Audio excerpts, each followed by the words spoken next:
Lowest and basis of football.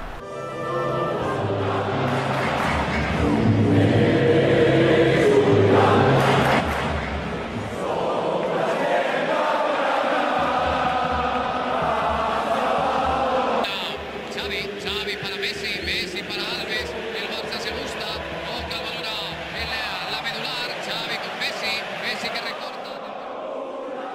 Bonjour à tous, bienvenue sur la chaîne des analyses d'Abdel, c'est parti. Aujourd'hui on se retrouve pour l'analyse du match entre le FC Barcelone et l'Atlético. Victoire 3-0 du FC Barcelone au Wanda Metropolitano, véritable démonstration de force des Blaugrana. On va revenir sur les clés, ce qui a bien fonctionné, ce qui a un peu moins fonctionné. Donc on va commencer par le premier point. Et le premier point c'est pressing individuel de l'Atlético. On a été vraiment en difficulté sur les 30 premières minutes notamment du match parce que l'Atlético a exercé vraiment un pressing de très très haute volée, de très haute qualité. On l'avait déjà vu contre l'Inter, ils mettent beaucoup d'intensité, le pressing est vraiment bien coordonné, beaucoup de courses.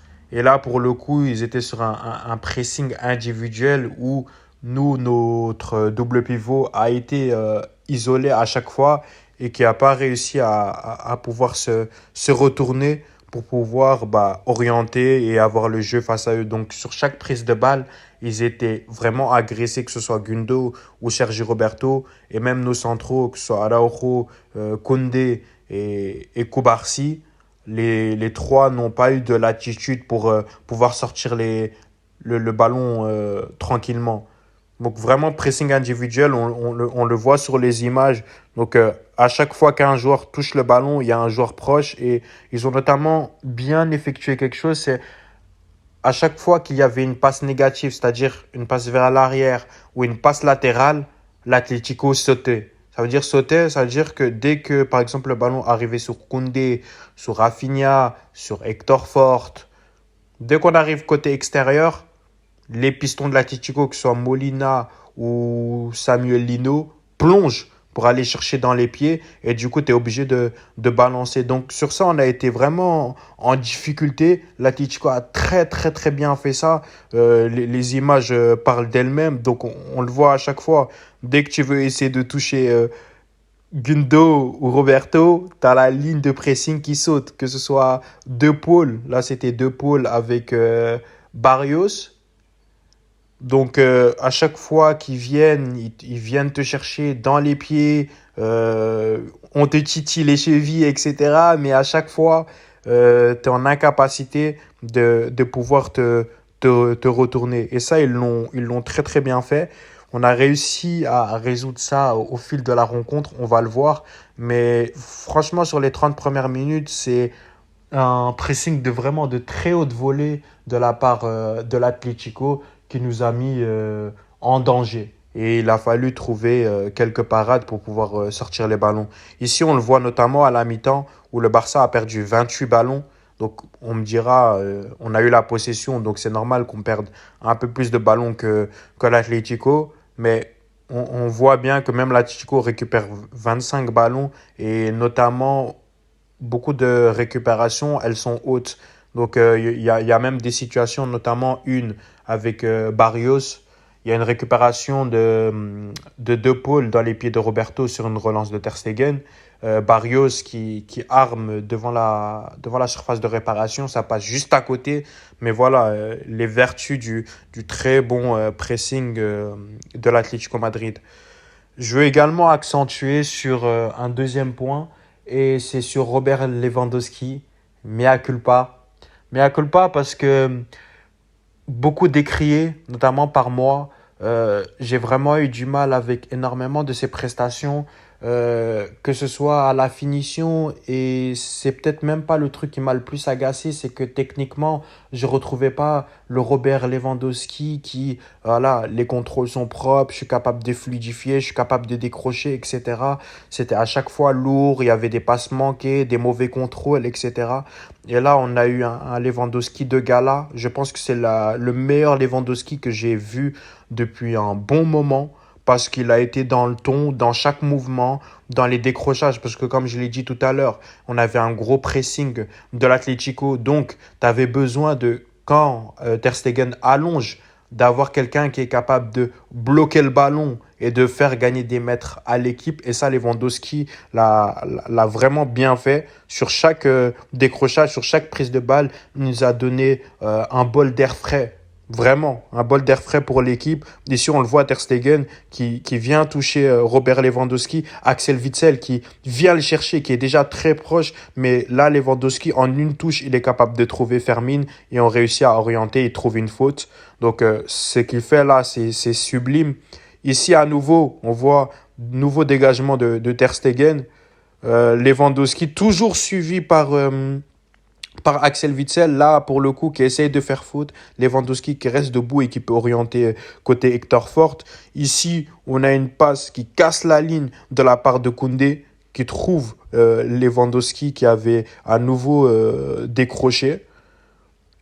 Ici, sur l'action du but, là où Gundo fait un travail monstre sur le double contact, qui trouve Lewandowski qui a fait, pour le coup, le très bon appel. Et au-delà de l'appel, moi, ce que je trouve fort sur l'action, c'est son contrôle orienté. Parce que le ballon arrivait un peu derrière lui, mais ce qu'il fait, ça, c'est un geste de classe mondiale. C'est un geste de grand numéro 9. Et puis la passe en retrait, que dire? Voilà, elle est sublime, elle est dans le bon tempo pour Fermin. 1-0 pour le FC Barcelone. Le mouvement, le but, et aussi pour lui, et en grande partie pour lui, parce que le contrôle est vraiment pas simple. Et ça, c'est vraiment du contrôle de mec en confiance.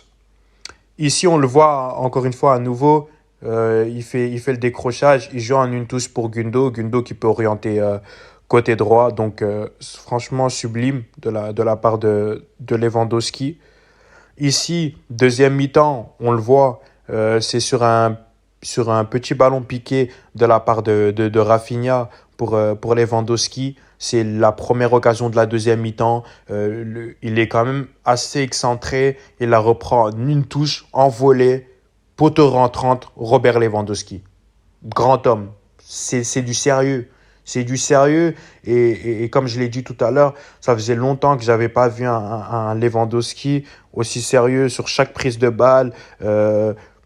Capable de te faire gagner des ballons, capable de gagner du duel, capable de se connecter avec ses coéquipiers en remise, en une touche. Ici, on le voit à nouveau, il est touché. Je crois que c'est Koundé qui lui donne le ballon. Ici, en une touche, il retrouve Gundogan. Et Gundogan qui le trouve à nouveau quand il fait son appel en profondeur. Ici, on a un long ballon de Ter Stegen qui lobe toute la défense. Lewandowski qui a fait l'appel parfait. Il rentre dans la surface, il est un peu déséquilibré, il est en fin de course et tout. La frappe passe à côté, mais on voit encore l'abnégation, le travail, l'altruisme sur chaque mouvement. Et franchement, physiquement, je le trouve vraiment, vraiment, vraiment au top. Ici, encore une fois, sur le troisième but, ce qu'il fait, c'est une spéciale, c'est extraordinaire, c'est un bonbon, c'est un bijou. Ici, je crois que c'est Araujo, ouais, c'est bien Araujo, qui le trouve. Ici, petit contrôle. Aile de pigeon, je mets la balle au sol tranquillement, je m'oriente, je trouve Gundo face au jeu. Et là, Gundo qui peut aller chercher un long ballon, si je ne me trompe pas, c'est vers... je crois que c'est Rafinha, hein, si je ne me trompe pas. Non, c'est Lamine Yamal, pardon. C'est Lamine qui trouvait un ballon vers Koundé. Koundé qui essaie de centrer ses contrées. Lamine Yamal qui refait son centre, qui redonne derrière, pardon, pour Robert Lewandowski qui a suivi l'action. Lewandowski qui a un amour de ballon pour Fermin. 3-0, Robert Lewandowski. À nouveau, extraordinaire. Son match, c'est un 10 et ça faisait longtemps que je ne l'avais pas vu à un tel niveau. Je veux revenir aussi sur un troisième point et c'est Ter Stegen. Parce que beaucoup décriaient dans la communauté, à tort ou à raison, mais aujourd'hui, encore une fois, c'est un match de très haut standing. Et surtout, avec la qualité de jeu balle au pied. Parce qu'on sait qu'il est capable, on sait que c'est l'un des meilleurs joueurs au monde avec les pieds, avec Ederson. Et on peut même rajouter Alisson, même je trouve que Ederson et Ter Stegen sont vraiment les maîtres dans ce domaine-là. Il a été dingue dans ce domaine. Et comme je l'ai dit, avec le pressing de l'Atlético, il fallait pouvoir retrouver un peu d'espace, avoir un peu d'air. Et ça, quand ton gardien, il est juste, il est capable de trouver des passes qui cassent la ligne, des passes qui apportent du danger, des passes qui te permettent de casser le pressing de l'Atlético, bah, ça fait un bien fou. Ici, on le voit, voilà, le pressing individuel, comme on l'a dit au départ de l'analyse. Ici, il trouve une passe magnifique vers Farmine. Elle casse un 2 3 4 5 joueurs. Casse 5 joueurs pour trouver Farmine. Ici, à nouveau, 8e minute, je trouve Robert Lewandowski en décrochage sur une passe, encore une fois, qui casse un 2 3 joueurs et qui te donne beaucoup d'espace. Ici, à nouveau, 29e minute, 28e, 29e minute, dégagement. Dégagement, il trouve, si je me trompe pas, c'est Fermine qui remise ici. Ouais, c'est bien Fermine. Fermine qui remise en une touche pour Roberto. Ici, à nouveau, 40e minute, dégagement de Ter Stegen. On trouve Lewandowski qui a été en place, qui a contrôlé le ballon de au jeu et qui t'a permis de trouver notamment le troisième homme face au jeu. Ici, il y a une parade déterminante à 2-0 et la parade est sensationnelle. Parade de grand gardien. L'arrêt qui fait, je sais plus c'est qui frappe, c'est Marcos Llorente qui frappe. L'arrêt, manchette en une main, c'est très fort. Le ballon revient et c'est à nouveau repoussé de la part de Ter Stegen sur la même action, même s'il y avait hors-jeu sur la deuxième frappe. Ici, on le voit à nouveau, Ter Stegen qui allonge. Ici, c'est à nouveau Fermine qui trouve entre les lignes. Fermine aussi qui a été brouillon avec le ballon, j'ai trouvé. Des fois, il y avait des mauvais choix de passe, d'orientation, etc. Mais comme on l'avait dit déjà dans l'analyse précédente, entre les lignes, il fait du bien. Dans les décrochages, il fait du bien. Dans l'activité, il fait du bien. Il est récompensé à nouveau par un but. Donc, Fermin, il a fait un vrai bon match. Donc, comme je le disais, Ter Stegen qui trouve Fermin en remise. Et si à nouveau, Ter Stegen, long ballon, comme je l'avais dit tout à l'heure, vers Lewandowski qui lobe toute la défense et Lewandowski qui parvient pas à frapper parce qu'il est il est en bout de course. Donc franchement, Ter Stegen, ici, c'est très fort. Ici, il y a un dégagement vers Koundé. Et Koundé qui peut remiser de la tête vers l'axe. Donc Koundé aussi, grand match de la part de Koundé également. Donc ça me permet de faire une belle passe décisive, je pense, voilà, vers Koundé. Koundé qui a été démoniaque de niveau, démoniaque de talent, démoniaque de...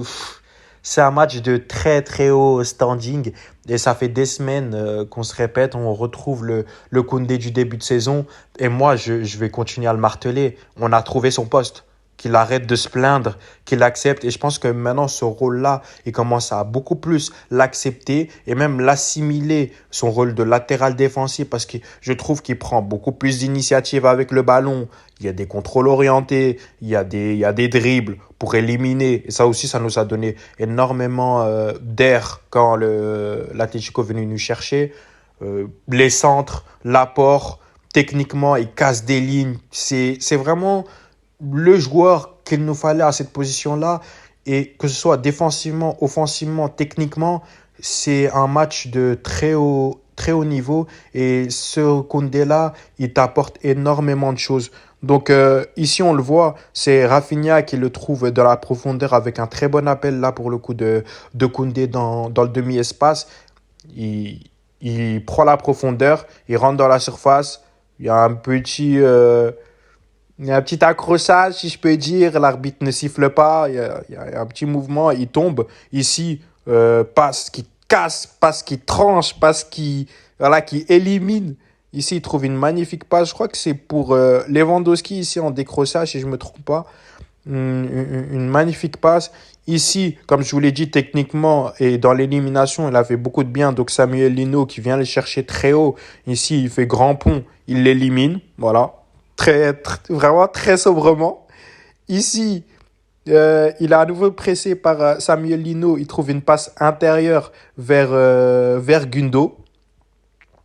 et Gundogan qui peut s'orienter et trouver directement sur le côté Rafinha. Donc ici, on a Koundé qui ferme l'espace. Je crois que c'est sur Rodrigo Riquelme. Il lui ferme, il récupère le ballon.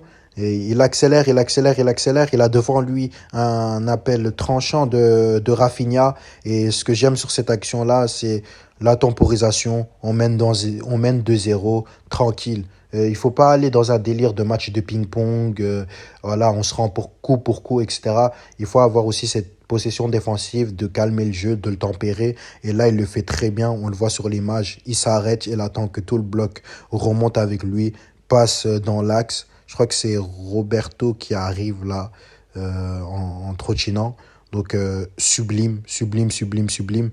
Ici, on le trouve et il trouve une magnifique passe qui casse la ligne à nouveau pour Fermin qui a fait l'appel dans la profondeur. Fermin qui se retrouve dans la surface de réparation. Il tente le centre en retrait vers Robert Lewandowski. C'est intercepté, mais à nouveau match de très haut standing de la part de Koundé. J'ai envie de parler également de Hector Fort, qui pour moi a été d'un niveau... Son match, vraiment, c'est vraiment le seul mot qui me vient, c'est la folie. La folie parce que, à nouveau, il est rentré dans des contextes compliqués. C'était déjà le cas à Bilbao où il avait fait une très bonne rentrée. Il faut rappeler que c'est pas à son poste parce que c'est un latéral droit. Là, il joue en latéral gauche pour remplacer Cancelo. Et waouh, waouh, waouh, waouh. Techniquement, il nous a beaucoup donné des passes qui t'amènent du danger dans des appels, dans des passes notamment qui cassent la ligne vers l'intérieur. Et c'est là où je l'ai trouvé vraiment intéressant. C'est que des fois, l'espace était fermé et il trouvait vraiment une passe qui te donnait beaucoup d'air, beaucoup d'espace pour pouvoir trouver une passe qui apporte du danger. Ici, on le voit notamment, je parle de ces passes intérieures-là. Ici, il se défait de la pression, il trouve Gundo et Gundo qui peut orienter. Ici, il est isolé côté gauche et l'espace est fermé. Il réussit avec un double contact. Le joueur de l'Atlético qui est par terre, il trouve la passe vers l'arrière. Ici, à nouveau, il trouve une passe très tranchante vers Fermin qui élimine De Paul et je crois que c'est Molina. De Paul et Molina et qui permet de pouvoir attaquer le grand espace. Ici, à nouveau, l'espace se ferme. Il trouve João Félix. João Félix qui lui remet. Il remet à Hector Fort. Hector Fort, sur ce petit espace-là, qui trouve la magnifique idée, la magnifique passe vers l'intérieur. Je crois que c'est Sergi Roberto. Et Sergi Roberto qui voit l'appel de Hector Fort qui a poursuivi son effort. Et là, Hector Fort qui peut prendre la profondeur. Ici, à nouveau, on a Hector Fort qui trouve une passe qui casse la ligne, une passe qui amène vraiment du danger puisque c'est dans la surface de réparation de l'Atlético. C'est vers João Félix. João Félix qui tente la passe en retrait, mais c'est intercepté par la défense de l'Atlético. Donc, encore une fois, très spécial son match. 17 ans, la personnalité au Wanda, c'est dingue. Ici, c'est l'action dont je parlais. Donc, décrochage, je donne, je repars vers la profondeur. On me trouve, centre parfait, en retrait pour Lewandowski, c'est coupé. Mais dans l'idée, dans l'utilisation du ballon, c'est du très très bon.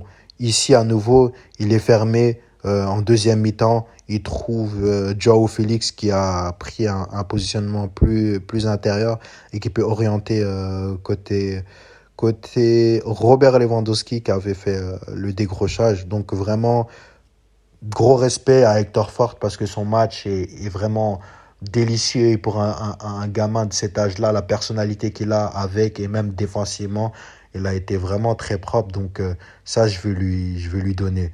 Je voulais aussi rapidement parler du concept du troisième homme que j'ai trouvé qu'on a vraiment bien assimilé et bien effectué lors de ce match-là. Ici, on a une passe de Koundé vers Robert Lewandowski. Là, Robert Lewandowski qui trouve Fermin, troisième homme, face au jeu, on peut accélérer. Ici, Koubarsi, on a décrochage de Rafinha, plein axe. Rafinha qui peut trouver en remise Gundogan. Et troisième homme face au jeu, on démarre. Ici, ici, on a laquelle? Ici, on a... Je crois que c'est Rafinha à nouveau. Hein. Je crois que c'est Rafinha ici qui trouve Lewandowski et ça part de la passe axiale de la part de Koubarsi. Ici, Gundo pour Fermin et Fermin qui trouve Joao Félix face au jeu. Donc, troisième homme à nouveau. Ici, on a sur le côté gauche, j'essaie de voir c'est qui.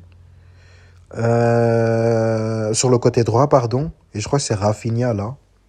Rafinha qui trouve Gundo, Gundo qui trouve Fermin. On attaque le grand espace, c'est magnifique. Et ça, franchement, ce schéma-là, on l'a répété tout au long du match et j'ai trouvé ça vraiment intéressant et il fallait accentuer là-dessus.